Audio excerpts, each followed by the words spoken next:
அன்பின் பரமதகப்பனே, ஸ்தோத்திரம் ஐயா, ஸ்தோத்திரம் ஐயா. இந்த நல்ல நாளைக்கான கிருபை செய்திரே.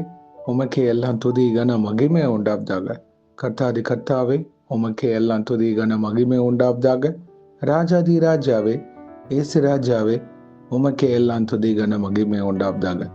ஆமாப்பா, இந்த வசனத்தை வைத்து நாங்கள் ஜெபிக்கிறப்போ எங்கள் ஒவ்வொருத்தரையும் ஆளுகை சீமா தாழ்த்தி கேட்கிறோம்.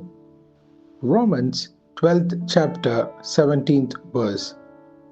Do not repay anyone evil for evil. Be careful to do what is right in the eyes of everyone. ரோமர் 12ஆம் அதிகாரம் 17ஆம் வசனம்.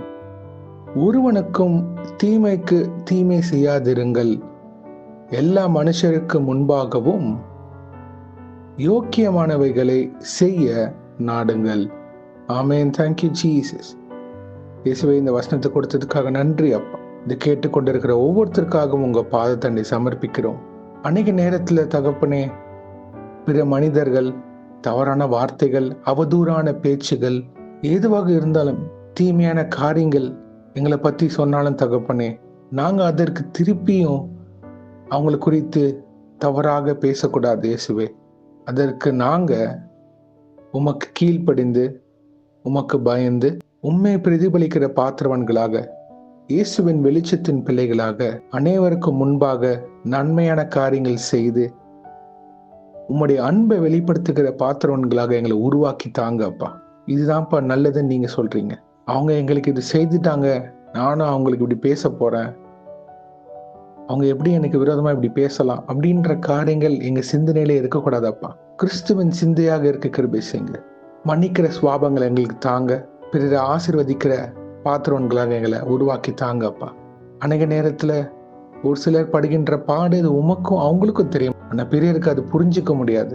கிறிஸ்துவின் பிள்ளைகளாக நிக்கிறப்போ எங்களுக்கு விரோதமான அநேக காரியங்கள் நடக்கும். ஆனா அதன் மத்தியிலும் உம்முடைய வெளிச்சத்தின் பிள்ளைகளாக, உம்முடைய அன்பை பிரதிபலிக்கிற பாத்திரவன்களாக, சாந்த குணமுள்ளவர்களாக இருக்க கிருபை செய்யுங்க அப்பா. Teach us to do what is right in the eyes of everyone, oh Lord Jesus. மனுஷருக்கு முன்பாக யோக்கியமானவைகளை செய்ய அந்த சிந்தனையுடைய பாத்திரவன்களாக எங்களை வழி நடத்துங்க. எங்களுக்கு விரோதமா யார் என்ன பேசினாலும் அதற்கு நியாயம் விசாரிக்கிற தேவன் ஒருவர் உண்டு, அவர் இயேசு கிறிஸ்து. நம்ம சூழ்நிலைகள் புரியாம அவங்க காயப்படுத்திட்டு போயிடுவாங்க, நம்மளை கண்ணீர்ல இருப்போம். ஆனா கர்த்தர் அந்த கண்ணீர் ஒவ்வொன்றுக்கும் பதில் தருவார். இயேசுவே, உம்முடைய சாயலாக, கிறிஸ்துவின் சிந்தை உடையவர்களாக எங்களை வழி நடத்துங்கப்பா. ஒவ்வொரு நாளும் உம்முடைய கிருபை தேவை, தெய்வீக ஞானம் தேவைப்பா.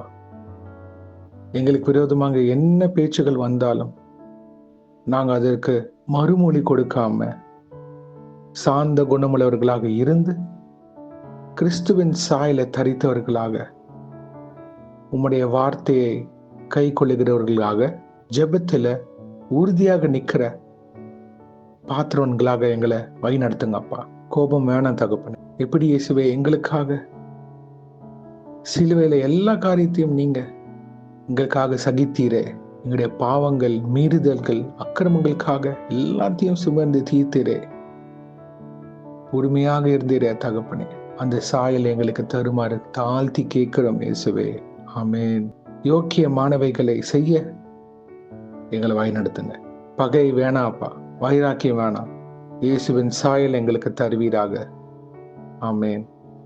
இன்றைக்கு யார் என்னென்ன காரியங்களாக போகிறார்களோ அவங்கள பாதுகாத்து பொறுப்பெடுத்து வழி நடத்துங்க. உங்க காரம் முன்னும் பின்னுமாக இருப்பதாக தெய்வ தூதர்களால் பாதுகாத்து வழி நடத்துங்க. இயேசுவின் நாமத்தினால் எங்கள் தலைகளை தாழ்த்தி ஜெபிக்கிறோம் பிதாவே. ஆமென், ஆமென், ஆமென். God bless you my brothers and sisters. கர்த்தர் உங்களை ஆசீர்வதிப்பாராக. ஆமென்.